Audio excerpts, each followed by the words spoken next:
سبحان الذي أسرى بعبده ليلا من المسجد الحرام إلى المسجد الأقصى الذي باركنا حوله لنريه من آياتنا إنه هو السميع العليم۔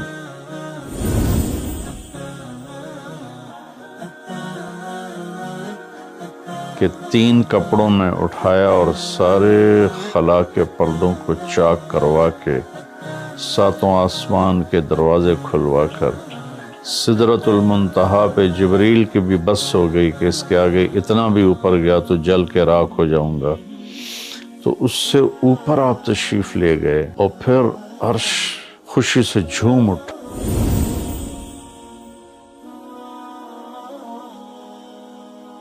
معراج کا واقعہ اسباب کے خلاف ایک انتہائی عجب اللہ کی قدرت ہے۔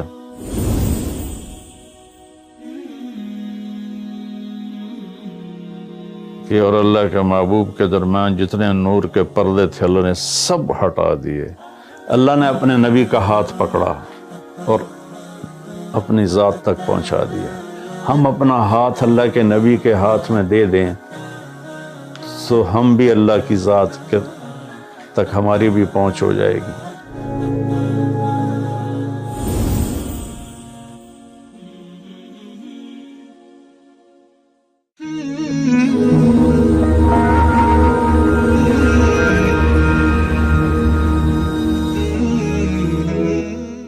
السلام علیکم ورحمۃ اللہ وبرکاتہ۔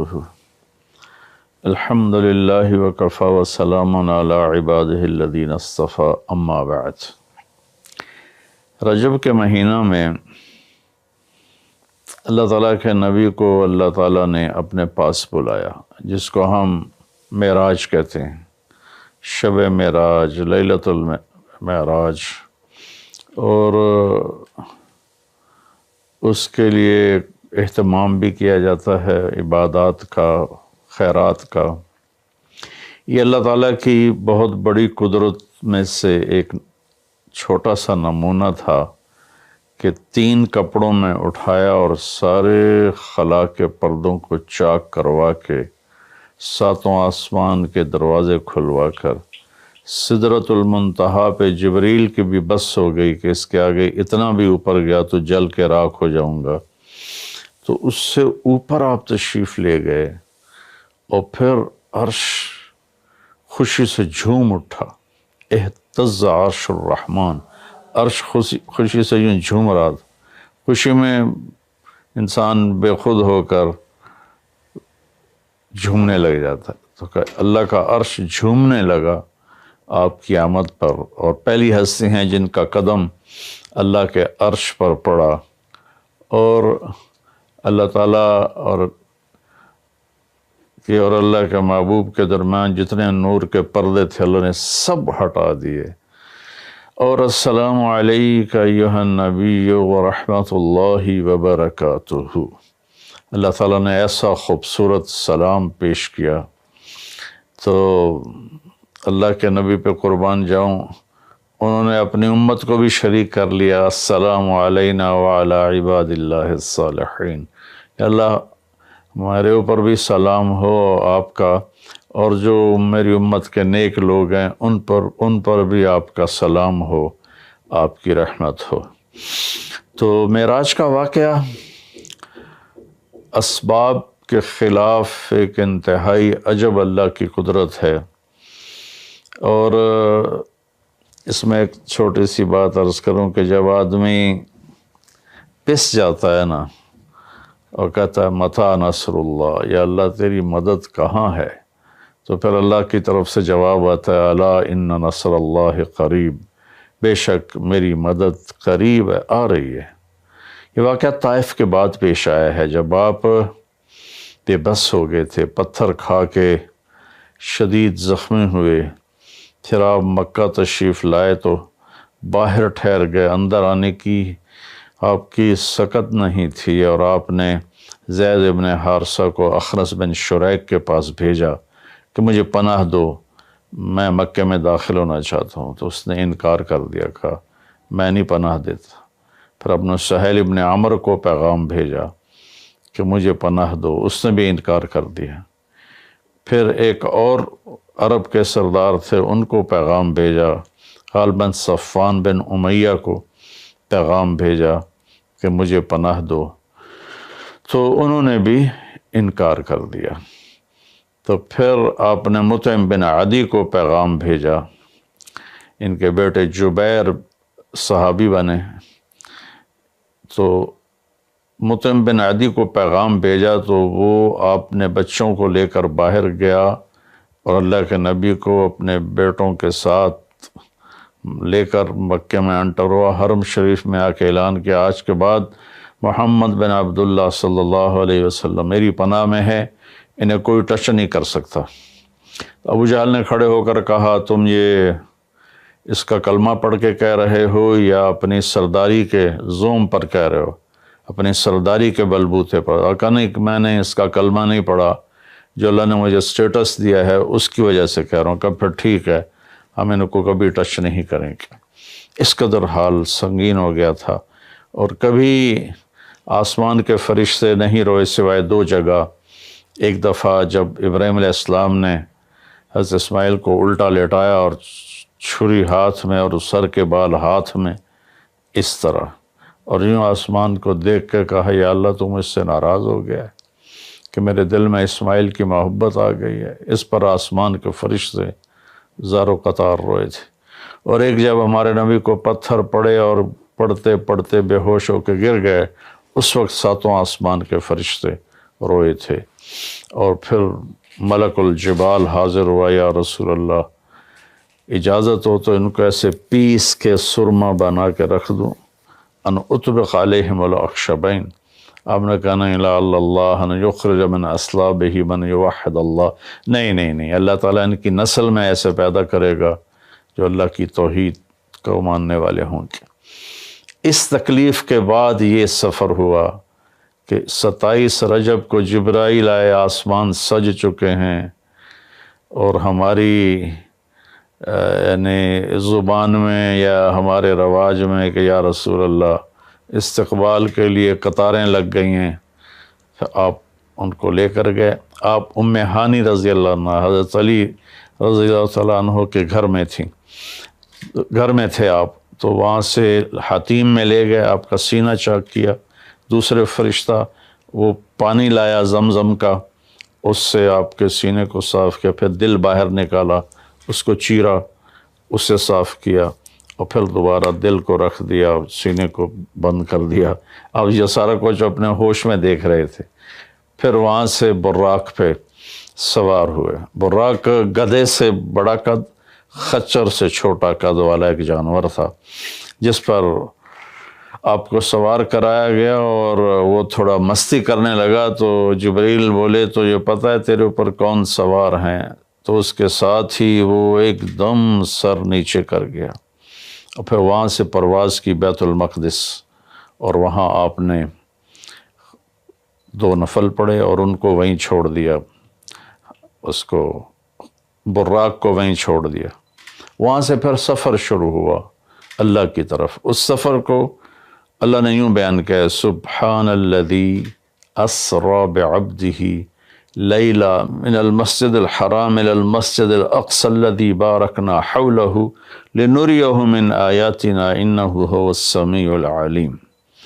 تو اس میں اہل علم کے لیے بڑا خوبصورت نقطہ بھی میرے ذہن میں ہے کہ یہ قرآن کی پہلی صورت ہے جو سبحان مصدر سے شروع ہو رہی ہے، سبحان الذی۔ پھر اس کو آگے لے جا کر اللہ تعالیٰ نے مصدر کے بعد فعل ماضی ہوتا ہے تو سبح للہ ما فی السماوات والارض کے ساتھ شروع کیا، تو مصدر آیا، ماضی آیا، ماضی کے بعد مضارع ہوتا ہے، فیوچر ہوتا ہے، مستقبل ہوتا ہے، تو یسبح للہ ما فی السماوات وما فی الارض الملک القدوس العزیز الحکیم۔ پھر اس کے بعد امر کا صیغہ ہوتا ہے، تو سبح اسم ربک الاعلی الذی خلق فسوی۔ یہ قرآن کا اعجاز ہے، قرآن کی خوبصورتی ہے، قرآن کی بلاغت ہے۔ سبحان، سبح، یسبح، سبح۔ تو اللہ تعالیٰ نے پہلے اپنی پاکیزگی کو بیان کیا کہ جو کچھ کہنے والا ہوں میں سب کچھ کر سکتا ہوں، میرے لیے کوئی مشکل نہیں کہ میں اپنے بندے کو لے کر گیا۔ اللہ آنے جانے سے پاک ہے، لیکن با کا اضافہ یہ بتاتا ہے کہ اللہ تعالیٰ کہہ رہے تھے یوں ہی سمجھو کہ میں اپنے بندے کو خود لے کر گیا اوپر، آپ جبریل کے کندھوں پر پروں پر سوار ہو کر نہیں گئے، آپ کا سفر الگ تھا، جبریل کا الگ تھا، یہاں تک کہ پہلے آسمان پر پہنچے تو دروازہ کھلا تو آدم علیہ السلام نے استقبال کیا، گلے لگایا، پھر اس سے اوپر گئے تو عیسیٰ علیہ السلام، یحییٰ علیہ السلام، زکریا علیہ السلام نے استقبال کیا، اور سارے آسمان کے فرشتوں نے استقبال کیا۔ پھر اس کے بعد تیسرے آسمان پر گئے تو یوسف علیہ السلام نے استقبال کیا اور سارے فرشتوں نے۔ پھر چوتھے آسمان پر گئے تو یونس علیہ السلام نے اور باقی سارے فرشتوں نے۔ تو پھر پانچویں آسمان پر گئے تو ہارون علیہ السلام اور آسمان کے فرشتے۔ پھر چھٹے آسمان پر گئے تو موسیٰ علیہ السلام اور موسیٰ علیہ السلام کے آسمان کے فرشتے۔ اس دن اللہ نے میں نے پڑھا کہیں نہیں، لیکن مجھے لگتا ہے کہ اس دن اللہ تعالیٰ نے سارے فرشتوں کی عبادت کی چھٹی کرا دی ہوگی اور فرمایا ہوگا بس میرے محبوب کا دیدار کرو، استقبال کرو، آج یہی تمہاری عبادت ہے، کیونکہ ہر فرشتہ بے قرار تھا کہ دیدار ہو جائے۔ پھر اب ساتویں آسمان پر گئے، وہاں ایک بیت اللہ تھا، وہاں ایک بزرگ سفید داڑھی والے یوں کر کے بیٹھے ہوئے تھے، یوں کر کے، اور لمبے ان کے بال تھے، لمبی داڑھی تھی، وہ نہیں اٹھے، وہ بیٹھے رہے۔ جب اب قریب آئے تو وہ کھڑے ہوئے اور کہا میرا بیٹا آ گیا۔ پہلے نبیوں نے کہا ہمارے بھائی آ گئے، ہمارے بھائی آ گئے، ہمارے نبی آ گئے۔ اس بزرگ نے کہا میرے بیٹے آ گئے، میرے بیٹے آ گئے۔ تو آپ نے جبریل سے پوچھا یہ کون بزرگ ہیں؟ تو انہوں نے فرمایا یہ آپ کے دادا ابراہیم علیہ السلام ہیں۔ اس میں اللہ نے ہمیں سبق دیا کہ بیٹا کتنے ہی عالی مقام پہ چلا جائے، اس کے ذمہ ہے اپنے ماں باپ کا ادب کرے، ان کے پاؤں چھوئے، ان کے سامنے سر جھکا کے چلے۔ یہ ہواؤں میں اڑ جائے، عرش کو چیر کے اللہ تک پہنچ جائے، پھر بھی باپ کے آگے، ماں کے آگے سر جھکانا ہے۔ اور یہ سبق عملاً اللہ نے امت کو سکھایا، پہنچایا کہ اللہ تو جانتے تھے کہ یہ امت اپنے والدین کی کتنی نافرمان ہوگی، اور کتنے ماں باپ ہوں گے جو چھپ چھپ کے روئیں گے، کتنی مائیں ہوں گی جو دوپٹے کے پلو میں اپنے آنسو چھپا لیں گی اپنی اولاد کی نافرمانی کی وجہ سے، بدتمیزی کی وجہ سے۔ میرے نبی سے پوچھا گیا یا رسول اللہ قیامت کب آئے گی؟ تو آپ نے فرمایا اللہ کو پتہ ہے، کیا کوئی نشانی فرما دیں؟ ارشاد فرما دیں کہ جب مائیں بیٹیوں کے ہاتھوں ذلیل ہوں گی تو قیامت آئے گی۔ یعنی بیٹے تو کرتے ہی رہتے ہیں، اگر بیٹیاں بھی ماں کو ذلیل کریں گی تو قیامت آ جائے گی۔ تو یہ اتنا بڑا مقدس رشتہ ہے۔ آپ نے فرمایا جس نے اپنے والدین کو دکھ دیا اس پہ اللہ کی لعنت، زمین آسمان کی لعنت، فرشتوں کی لعنت، نہ اس کی نماز قبول ہے، نہ روزہ، نہ صدقہ۔ اور دوسری طرف آپ نے فرمایا جو صبح صبح ماں باپ کی زیارت کر لے تو صبح سے شام تک جنت کے 2 دروازے اس کے لیے کھل جاتے ہیں۔ نہ حال پوچھا نہ خدمت کی، صرف آ کے زیارت کی محبت کی وجہ سے۔ شام کو آ کے ان کی زیارت کی تو صبح تک جنت کے 2 دروازے اس کے لیے کھلے رہیں گے۔ پھر ان میں کوئی ایک فوت ہو جاتا ہے اور یہ اس ایک کی بھی ایسے تعداد کرتا ہے، زیارت کرتا ہے، ایک دروازہ کھلا رہے گا۔ تو یہ اس میں ایک بہت بڑا سبق تھا ماں باپ، چونکہ پہلا قصور تو ماں باپ کا ہے کہ وہ بتاتے ہی نہیں، وہ تعلیم ہی نہیں دلاتے جس سے پتہ چلے کہ ماں باپ کا مقام کیا ہے۔ اسی میں ہماری نسل ڈپریشن کا شکار ہو گئی۔ تو انہیں کیا پتہ باپ کون ہوتا ہے، ماں کون ہوتی ہے؟ تو آپ وہاں سے تشریف لے گئے تو سدرۃ المنتہا، جہاں بارڈر آ جاتا ہے ان مخلوقات کا، بارڈر پر جبریل نے کہا یا رسول اللہ بس آگے میرے پاس ویزا کوئی نہیں ہے، ایک بالشت بھی اوپر جائے، ایک گٹھ بھی اوپر جاؤں گا تو جل کے راکھ ہو جاؤں گا۔ تو اللہ نے ایک تخت اتارا، اس سے اپنے محبوب کو بٹھایا اور وہ گئے بلندیوں کو چیرتے ہوئے، اس نے عرش پر جا کر لینڈ کیا، آپ اترے اور میرے اللہ تعالیٰ نے کہا ثم دنا فتدلی فکان قاب قوسین او ادنی۔ اللہ تعالیٰ نے اپنے محبوب کو اپنے قریب کر لیا، اتنا قریب کیا کہ فاصلے مٹ گئے، فاصلے مٹ گئے۔ تو بھائیو، اور پھر لمبا واقعہ ہے، اور لوگ آج کل اتنا لمبا سنتے بھی نہیں ہیں، تو میں صرف جانے کا بتا دیتا ہوں۔ واپسی کا بھی پورا ایک کہانی ہے، جنت دکھائی، جہنم دکھائی، جنتی دکھائے، جہنمی دکھائے، سارا کچھ دکھایا، سود خور دکھائے، بے نمازی دکھائے، نمازی دکھائے، آپ نے سب کو اپنی آنکھوں سے دیکھا، جہنم کو بھڑکتے دیکھا، جنت کو چمکتے دیکھا، جہنم کو دہکتے دیکھا اور جنت کو مہکتے دیکھا، یہ سب کچھ آپ نے اپنی آنکھوں سے دیکھا، اور پھر آپ واپس تشریف لائے۔ تو جب آپ پہنچے تو ابھی رات کا حصہ باقی تھا، اور رات گزری نہیں تھی جب آپ اتنی بڑی کائنات کا سفر کر کے واپس تشریف لائے۔ تو اس میں ایک بڑا سبق ہے، وہ یہ ہے کہ اللہ نے اپنے نبی کا ہاتھ پکڑا اور اپنی ذات تک پہنچا دیا۔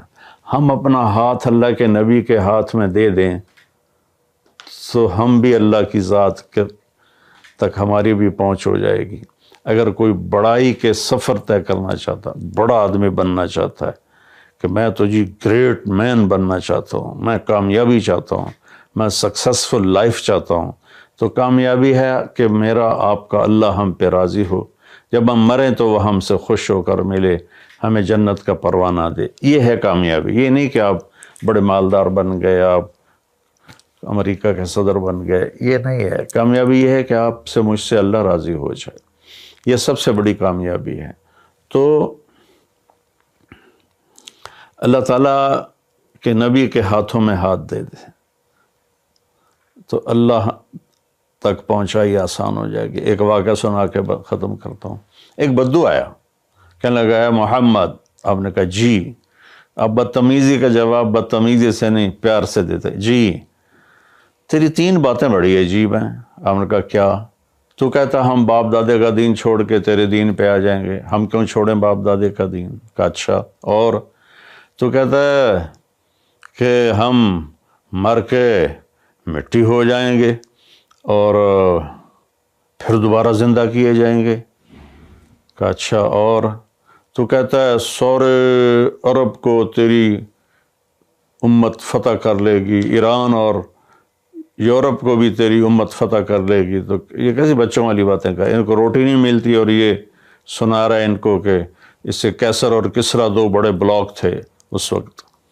تو آپ نے مسکرا کے فرمایا انشاءاللہ تیری عمر لمبی ہوگی، تو دیکھے گا کہ سارا عرب و عجم میرا کلمہ پڑھے گا، پھر تو دیکھے گا کہ سارا عرب و عجم یہاں مدینہ ڈھک کے آئے گا، اور پھر تو دیکھے گا کہ اللہ تعالیٰ قیامت کے دن تجھے بھی کھڑا کرے گا، مجھے بھی کھڑا کرے گا، اور میں تیرا ہاتھ پکڑ کے تجھے یاد دلاؤں گا کہ ہو گیا یہ زندہ ہونا کہ نہیں ہوا۔ تو وہ کہنے لگا نہیں میں نہیں مانتا، تو چلا گیا۔ اس نے پھر ابوبکر صدیق کے دور میں دیکھا سارا عرب فتح ہو گیا، کہنے لگا پہلی بات تو پوری ہوگی، ساری قوم نے کلمہ پڑھ لیا۔ حضرت عمر کا زمانہ آیا تو کیسر اور کسرا پٹ گئے، تو کہنے لگا دوئی گل بھی پوری ہوگی، ہن باویں تری ہو ہی نہ جاوے کدائیں، چلیے بھائی کلمہ پڑھیے۔ تو وہ وہاں سے اپنے علاقے سے آیا، حضرت عمر کے دربار میں آ کر اس نے کلمہ پڑھا۔ جب وہ آپ کی محفل میں آتا آپ اس کے لیے کھڑے ہو جاتے، بڑا اکرام کرتے۔ تو ایک دفعہ فرمایا کہ تم دیکھتے ہو میں اس بدو کا بڑا اکرام کرتا ہوں، میں اس محفل میں تھا جس میں اللہ کے نبی نے کہا تھا کہ رہے گی تیسری بات تو تیرا ہاتھ پکڑ کے بتاؤں گا کہ ہوئی کہ نہیں ہوئی، ہم مر کے زندہ ہوئے ہیں کہ نہیں ہوئے۔ اور قیامت کا دن جس کا ہاتھ میرے نبی کے ہاتھ میں آ گیا وہ جنت میں پہنچانے سے پہلے کبھی نہیں چھوڑیں گے۔ تو یہ وہ شخص ہے جس کا ہاتھ میرے نبی نے پکڑا ہوا ہے، اس کو جنت تک پہنچا کے چھوڑیں گے۔ تو میرے عزیزوں، میرے بھائی بہنوں، بچوں بچیوں، ہم مختلف قسم کی نافرمانیوں کا شکار ہیں، اور اس میں ہم لذت ڈھونڈتے پھر رہے ہیں اور فرسٹریشن کا شکار ہیں۔ ہماری نئی نسل نشوں پہ لگی ہوئی ہے۔ اللہ کے واسطے سب سے ہاتھ چھڑا کر اللہ کے نبی کو اپنا ہاتھ پکڑا دو، آپ کو یوں پکڑیں گے اور اللہ پاک سے جا کر ملا دیں گے، اور فرشتے بھی آپ پر رشک کریں گے یہ واقعہ معراج کی اصل تھیم ہے، اور واقعہ معراج کا اصل پیغام ہے کہ کی محمد سے وفا تو نے تو ہم